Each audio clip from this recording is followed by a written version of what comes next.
Hi hello ನಮಸ್ಕಾರ ವೀಕ್ಷಕರೇ. ರವಿಕುಮಾರ್ ಸಿಂಗ್ ಅವರ ಸಾರಥ್ಯದಲ್ಲಿ ಭಾರತ ರತ್ನ 26 ನ್ಯೂಸ್ ಚಾನಲ್ಗೆ ಸ್ವಾಗತ ಸುಸ್ವಾಗತ. ಬಾಗಲಕೋಟೆ ಜಿಲ್ಲೆಯ ಬಿಳಿಗಿ ನಗರದ ಅಂಬೇಡ್ಕರ್ ಸರ್ಕಲ್ನಲ್ಲಿ ಛಲವಾದಿ ಸಮಾಜದ ಎಲ್ಲ ಯುವಕರು ಸೇರಿಕೊಂಡು ಮೀಸಲಾತಿ ವಿಜಯೋತ್ಸವ ಮಾಡಲಾಯಿತು. ಇದೇ ಸಂದರ್ಭದಲ್ಲಿ ಸಂತೋಷ್ ಕಳ್ಳಿಮನಿ, ಹನುಮಂತ ಕಚ್ಚಿನಮನಿ, ಹುಸನಪ್ಪ ಛಲವಾದಿ, ಬಸವರಾಜ ರಾಜವರ್ಧನ್, ಹುಸನಪ್ಪ ಕಳ್ಳಿಮನಿ, ತಿಪ್ಪಣ್ಣ ಛಲವಾದಿ, ಪ್ರವೀಣ್ ಛಲವಾದಿ, ಶ್ರೀಕಾಂತ್ ಗೌಡಪ್ಪನವರ್, ಅಶೋಕ್ ಛಲವಾದಿ, ಸಾಗರ್ ಛಲವಾದಿ, ಸಂತೋಷ್ ಕಳ್ಳಿಮನಿ, ರಾಹುಲ್ ಛಲವಾದಿ ಹಾಗೂ ಸಮಾಜದ ಮುಖಂಡರು, ಗಣ್ಯಮಾನ್ಯರು, ಕಾರ್ಯಕರ್ತರು ಉಪಸ್ಥಿತರಿದ್ದರು. ವರದಿ ರವಿಕುಮಾರ್ ಸಿಂಗ್ಗೆ, ಭಾರತ ರತ್ನ 26 ನ್ಯೂಸ್ ಚಾನಲ್ ಸಂಪಾದಕರು, ಜಮಖಂಡಿ. ನಿರಂತರ ಸುದ್ದಿ ಮತ್ತು ಜಾಹೀರಾತಿಗೆ ಸಂಪರ್ಕಿಸಿ. Phone number 9964266674 Jamkhandi. ಮತ್ತೆ ಸಿಗೋಣ ವೀಕ್ಷಕರೇ ಮುಂದಿನ ಸುದ್ದಿಯೊಂದಿಗೆ. ನಮಸ್ಕಾರ. ವರ್ಗೀಕರಣ ಮಾಡಿ 3 ವಿಂಗಡಣೆಯನ್ನು ಮಾಡಿ ಜನಸಂಖ್ಯೆ ಆಧಾರಿತವಾಗಿ ಎಡ ಸಮುದಾಯಕ್ಕೆ 6%, ಬಲ ಸಮುದಾಯಕ್ಕೆ 6%, ಇನ್ನಿತರ ಸಮುದಾಯಕ್ಕೆ 4% ಮೀಸಲಾತಿಯನ್ನು ಕೊಡುವ ಮುಖಾಂತರ ಕರ್ನಾಟಕ ರಾಜ್ಯ ಸಮಾಜ ಕಲ್ಯಾಣ ಸಚಿವರಾದ ಎಸ್.ಸಿ. ಮಾದೇವಪ್ಪ ಸಾಹೇಬರಿಗೆ ಅಭಿನಂದನೆಗಳನ್ನು ಸಲ್ಲಿಸಲಿಕ್ಕೆ ಇಷ್ಟಪಡ್ತಾ ಇದ್ದೀನಿ ಬಂಧುಗಳೇ. ಅದೇ ತರನಾಗಿ ನಮ್ಮ ರಾಜ್ಯದ ಮುಖ್ಯಮಂತ್ರಿಗಳಾಗಿರುವಂಥ ಸಿದ್ದರಾಮಯ್ಯ ಸಾಹೇಬರಿಗೂ ಕೂಡ ನಮ್ಮ ಸಮುದಾಯದ ಪರವಾಗಿ ಅವರಿಗೆ ಅಭಿನಂದನೆಗಳನ್ನು ಸಲ್ಲಿಸಲಿಕ್ಕೆ ಇಷ್ಟಪಡ್ತಾ ಇದ್ದೇನೆ.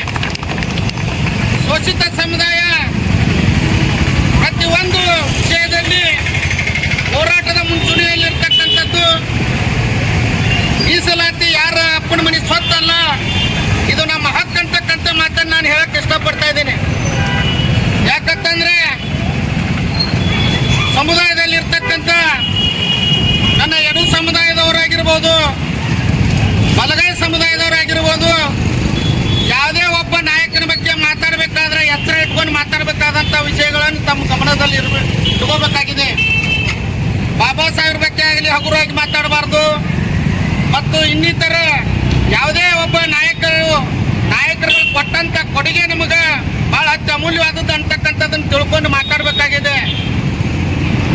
ಯಾಕಂದ್ರೆ ಏನೋ ಕಾಮೆಂಟ್ ಮಾಡೋದಾಗಲಿ, ಫೇಸ್ಬುಕ್ದಲ್ಲಿ, ವಾಟ್ಸಪ್ದಲ್ಲಿ ಏನೋ ಮಾಡೋದಾಗಲಿ ಮಾಡಬಾರ್ದು ಅಂತ ಹೇಳ್ತಿರೋದು ನನ್ನೊಂದು ಈ ನಮ್ಮ ಸಮುದಾಯದ ಪರವಾಗಿ ನಾವೊಂದು ಎಚ್ಚರಿಕೆಯನ್ನು ಕೊಡ್ತಾ ಇದ್ದೀನಿ ಬಂಧುಗಳೇ. ಯಾಕಂತಂದ್ರೆ ನಮ್ಮ ನೀವು ಹೋರಾಟ ಮಾಡಿರ್ಬೋದು, ಹೋರಾಟದ ಪ್ರತಿಫಲವಾಗಿ ಎಲ್ಲರಿಗೂ ಒಂದು ಹಕ್ಕನ್ನು, ನಮ್ಮ ಮುಂದಿನ ಪೀಳಿಗೆಗೆ ಒಳ್ಳೆಯ ಒಂದು ಸಂದೇಶವನ್ನು ಕೊಟ್ಟಿದ್ದೀರಿ. ನಿಮಗೂ ಕೂಡ ನಾನು ಅಭಿನಂದನೆಗಳನ್ನು ಸಲ್ಲಿಸ್ತೀನಿ. ಮತ್ತು ಜ್ಞಾನ ಪ್ರಕಾಶ್ ಗುರೂಜಿಯವರು 3 ದಿನದಲ್ಲಿ ಒಂದು ಕರೆಯನ್ನು ಕೊಟ್ಟು ಹೆಚ್ಚಿನ ಒಂದು ಸಂಖ್ಯೆಯನ್ನು ಕೂಡಿಸಿ ಮೀಸಲಾತಿಗೆ ಒಂದು ಅನುಕೂಲವನ್ನು ಮಾಡಿಕೊಟ್ಟಂತ ಇವತ್ತಿನ ದಿವಸ ಈ ಸಭೆಯ ಮುಖಾಂತರ ಜ್ಞಾನ ಪ್ರಕಾಶ್ ಗುರೂಜಿ ಅವರಿಗೆ ಅಭಿನಂದನೆಗಳನ್ನು ಸಲ್ಲಿಸಕ್ಕೆ ಇಷ್ಟಪಡ್ತಾ ಇದ್ದೀನಿ. ಅದೇ ತರನಾಗಿ ಎಲ್ಲ ಜಿಲ್ಲೆಯಿಂದ ಎಲ್ಲ ನನ್ನ ಸಮುದಾಯದ ಎಲ್ಲ ಲೆಫ್ಟ್ ರೈಟ್ ಎರಡೂ ಹೋಗಿ ನಿರಂತರ ಫ್ರೀಡಂ ಪಾರ್ಕ್ನಲ್ಲಿ ಹೋರಾಟದ ಮುಖಾಂತರ ಈ ಗೆಲುವನ್ನು ತಂದು ಕೊಟ್ಟಂತ ಈ ವಿಜಯೋತ್ಸವಕ್ಕೆ ಎಲ್ಲರೂ ಭಾಗಿಯಾಗಿ ವಿಜಯೋತ್ಸವವನ್ನು ಆಚರಣೆ ಮಾಡಿದ್ರೆ ತಮ್ಮೆಲ್ಲರಿಗೂ ಅಭಿನಂದಿಸಿ ಮತ್ತೊಮ್ಮೆ ಸರ್ಕಾರಕ್ಕೆ ಅಭಿನಂದನೆ ಸಲ್ಲಿಸಿ ನಾನು 2 ಮಾತುಗಳು ಮುಗಿಸ್ತಾ ಇದ್ದೀನಿ. ಜೈ ಭೀಮ್, ಜೈ ಭಾರತ್.